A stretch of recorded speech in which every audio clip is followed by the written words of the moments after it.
Hello guys, once again welcome to Farming in Africa. And I guess you're wondering, where is Fred going? Is he going to the farm again, or is he coming to Accra? I am not, neither of those. And today I want to tell you where I'm going and the reason why I'm going.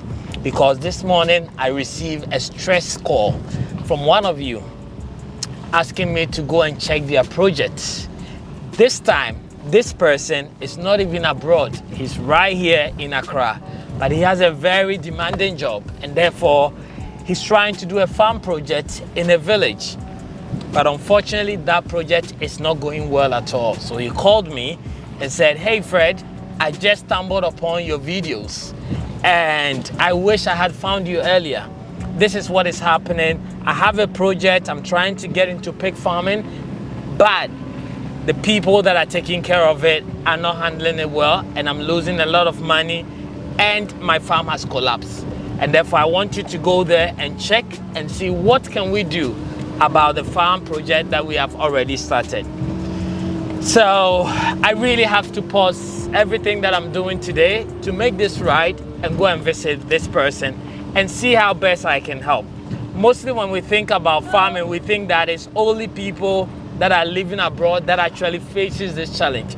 But it happens to all of us. I am not at my farm 24/7 and I still encounter issues. So imagine if you're a banker, you're a teacher, you're doing whatever, right, outside of your village or outside your farm, and you have to put it in the hands of others. There's a lot of problem that comes with it. So today we're gonna go visit that farm, and I wanna take you guys with me so that we can all learn what are the mistakes that was done. Was it from his side? Was it from his team side? Was it from the carpenter side, from the mason side, so that you can learn, so that you don't repeat that mistake again. So that's why I'm driving today. So come along with us and let's go and see what is happening at his pig farm project.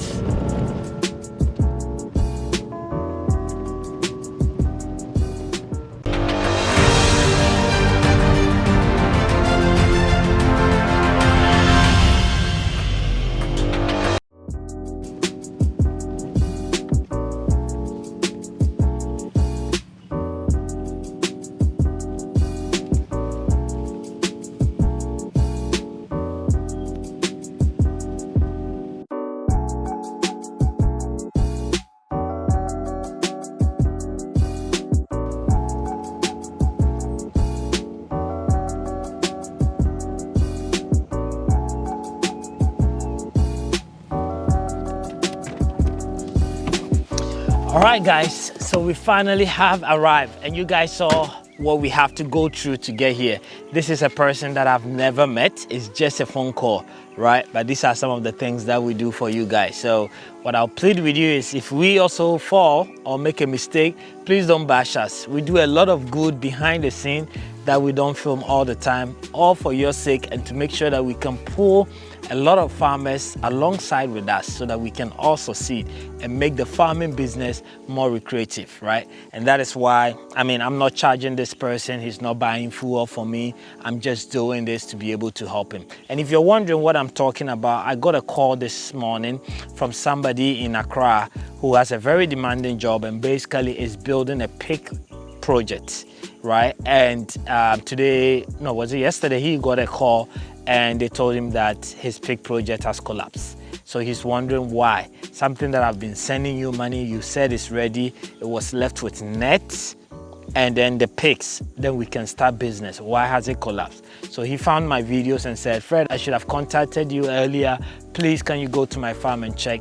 And here we have arrived. It is sad. And I want to first of all show you guys what I'm seeing so that you guys can understand what is really going on, because this is truly a sad moment.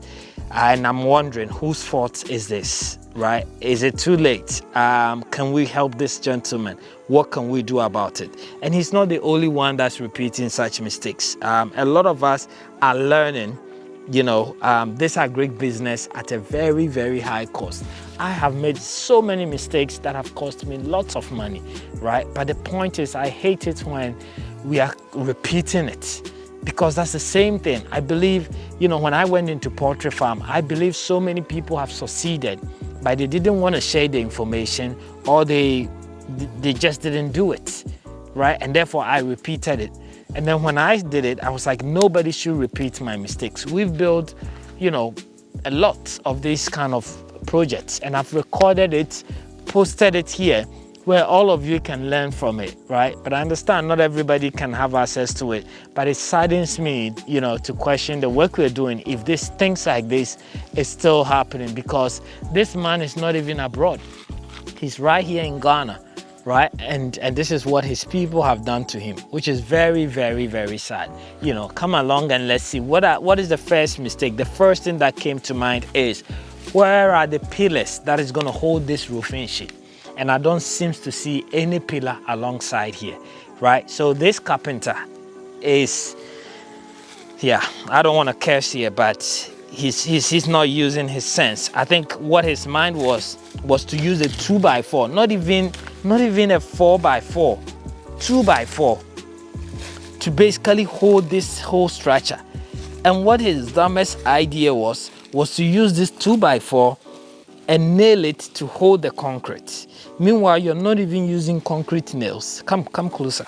You're not even using concrete nails. And your goal is that I'm going to put this here and nail it, and it's going to go deep enough that it will hold this entire roofing sheet. Does this make sense? It doesn't, right? So you can see, you can see nails across the side. So basically he was just using nails and using another 2x4, right, to hold this. 2x4 is weak. This is not strong enough. Even rain is going to destroy this thing. So why would you do that, right? And destroy somebody's project like this? This is really, really appalling. And I mean, as you guys can see, he's done. Come show them inside. It's basically done, you know, casted, cemented, and ready for pigs to come in, right? But all this is gone at this point, right? What did I do? If you go to my farm, and we're going to show you a picture of my poultry pen, what we did here was, at this intersection, we actually leave a space and we put even the pig pen that we have. You can see that we put this metal all the way to the bottom. So before we laid blocks, there was a metal going down with concrete, and that metal goes all the way up. Is the metal that's actually going to hold the roof. And then we put this 2x4 on the sides, so that tomorrow when the 2x4 actually spoils, we can remove it and replace it with another one, whilst the metal still holds it, just for innovation. And when I did this, I remember I told you guys that it's costly, but I just wanted to do it so that in 20 years, if I want to renovate it, I can still do it, right? And that's how we do the intersection. So then the pillar is what is holding this, the metal pole. You can do concrete, but I think metal pole is much cheaper, right? And that's what we put. Every 4 feet, we put that metal pole there, right? But even if you're not going to put a metal pole, put a pillar or the 2x4, put it inside so that it's coming from the ground up and not basically on top of this and trying to nail it to a block that is already dry. Like, I'm very, very upset with this, and I think it is, I don't know if this man has the strength, the courage to be able to raise this again. The roofing sheets, the 2x4s, everything that he's done, you know, and it's such a shame, guys. Farming is not as easy as we might think, right?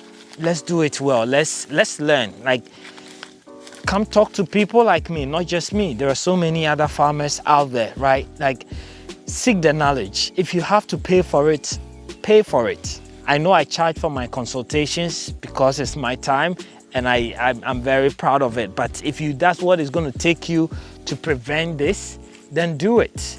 If it's going to be you going to university and getting that lecture from somewhere or something, then do it, because it is going to cost you more. Right? I know I talk about goat farming and I'm trying to give you guys a lot of information, but go the extra mile. Buy books, buy PDF, you know, speak to people like me all around Africa that are doing it. There is so much we still have to learn. Otherwise, it's going to cost you more. And that's why I travel a lot to the US, to Mexico, to South Africa, to Uganda, to Kenya, just to learn. Because I know that if I don't learn those things, it will cost me more than what I have, right? So I'm very sorry to see this today, but it is what it is, and there is nothing that we can do than to give him an update. If I will really want to do anything on this to help you, it will have to be cutting this and then putting the metal on the ground and then laying the blocks again. And then we can, the roofing sheet, we can still use it.